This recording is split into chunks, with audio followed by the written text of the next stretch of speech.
Meron ditong gagawin tayong cellphone. Ito po ay Samsung Galaxy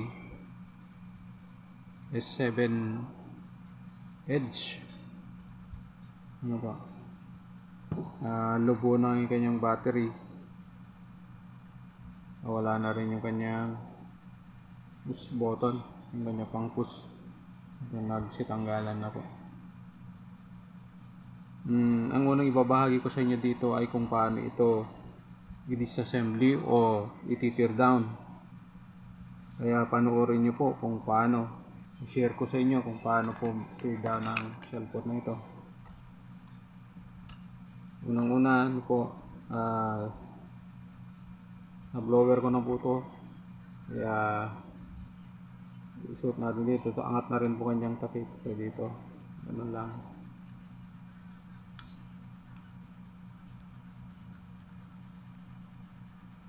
Yan.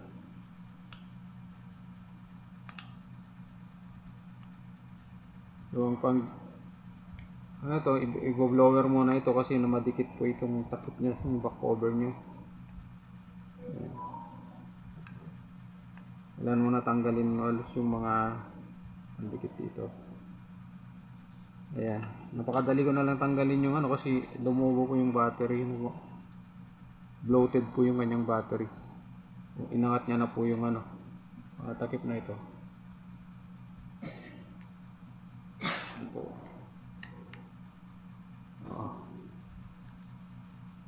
Tanggalan na rin po yung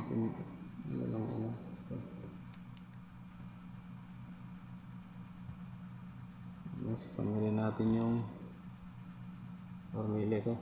Papalitan na natin yan. Tanggalin natin yung tornilyo.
So unang-una assembly, tanggalin po natin itong mga tape na ito.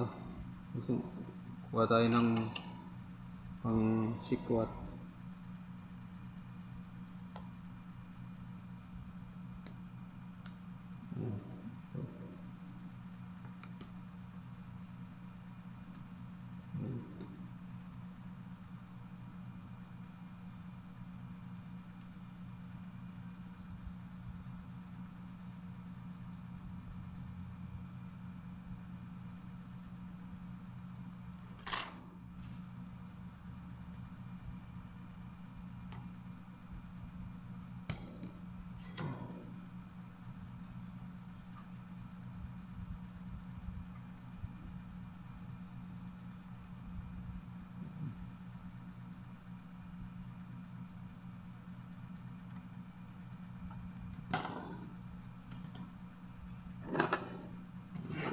Una tanggalin natin yung battery.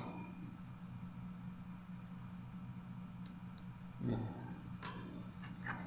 So may dikit din dito yung battery, may sa kanyang likod nito, kabila nito may madikit din.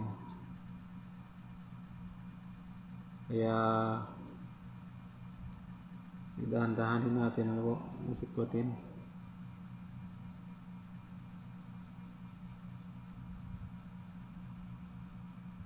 Ganun lang. Madikit ito kaya matigas. Yan.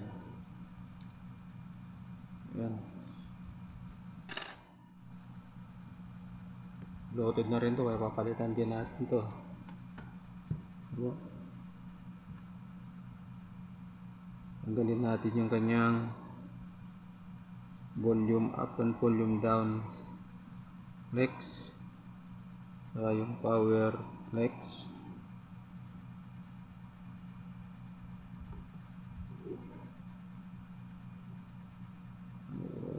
Tanggalin natin din po ito yung kanyang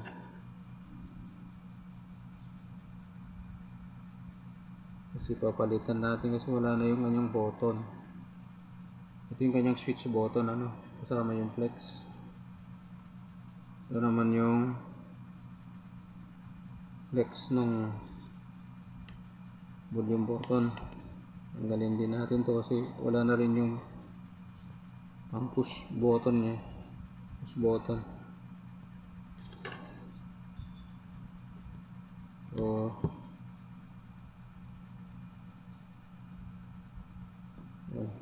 kapag okay naman po kahit hindi nyo na-disassembly ito, pag, hindi na i-tear down din ito. Pag halimbawa ang paka nyo lang magpalit ng battery or palit ng LCD, basta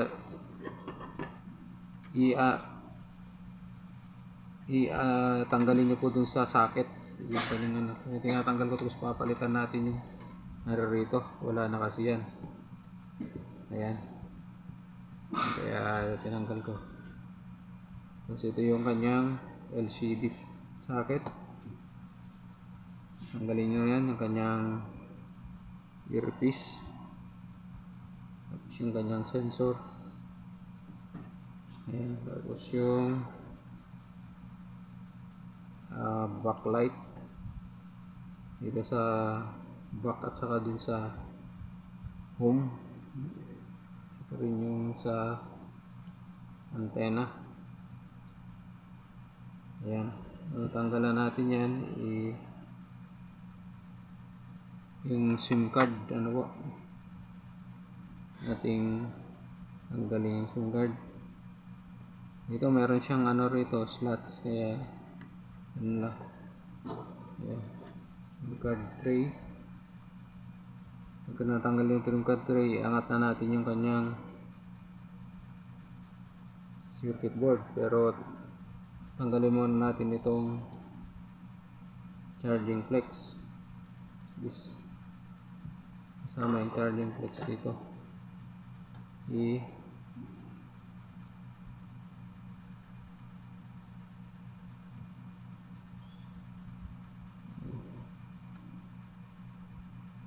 So dahan-dahan kayo rito kasi nasa ilalim,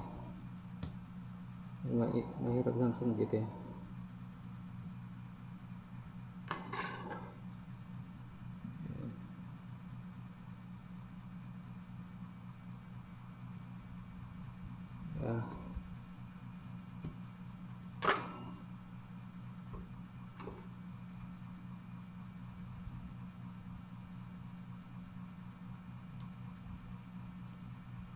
Yan, ito yung kanyang word.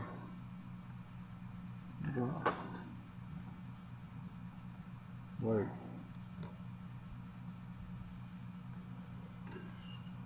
Atin, titignan down din po yung LCD. So, i-blower lang natin saglit ng LCD. Pag na-blower na,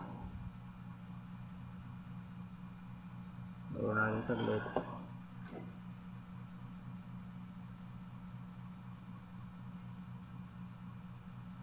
Ayan ang pag-blower nyan. Yung blower na kapag ganon. Ayan ang blower na natin. I-tear down din natin to para lahat makita ninyo kung paano i-tear down po yung Galaxy S7 Edge. So dito kailangan dahan-dahan kayo rito kasi meron siyang yung back button dito at saka yung kanyang refresh button. Yan.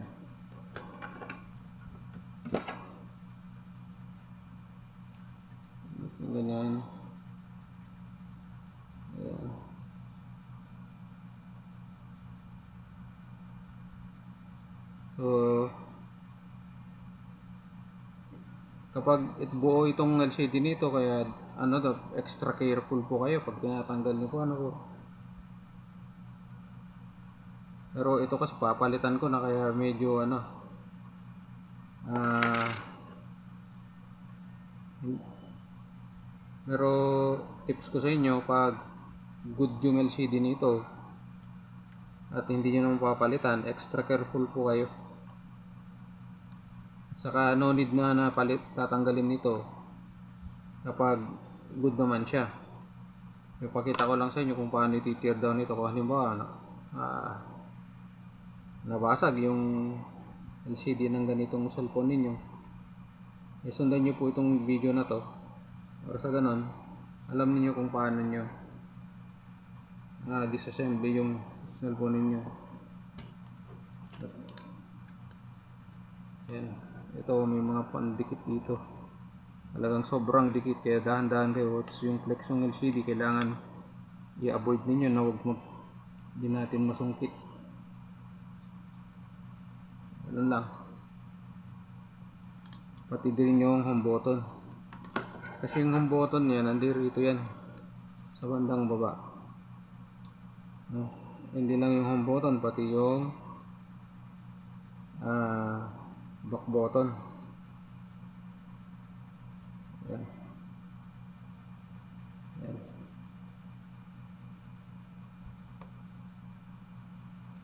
Nandito yung back button niya, kaya extra careful kayo sa banda rito. Yan. Kailangan sipatin nyo na maigi, baka masungkit ninyo. Imbes na good pa yung back button nyo, papalit pa kayo na. Pag LCD lang naman ang papalitan, kaya para ma-avoid nyo na masungkit yan, extra careful po kayo. Yan, tulad nyan. Madikit kasi yung mga pandikit yan, kaya sumasama po yun. Kaya ayan, dahan-dahan kayo dito sa kanyang home button, ano po, saka yung kanyang backlight sa back button, at saka dun sa refresh button, ano po. Ayan. Ayan. Ganun lang po ang pag-tear down ng Galaxy S7 Edge. Ayan. Papalitan natin ito.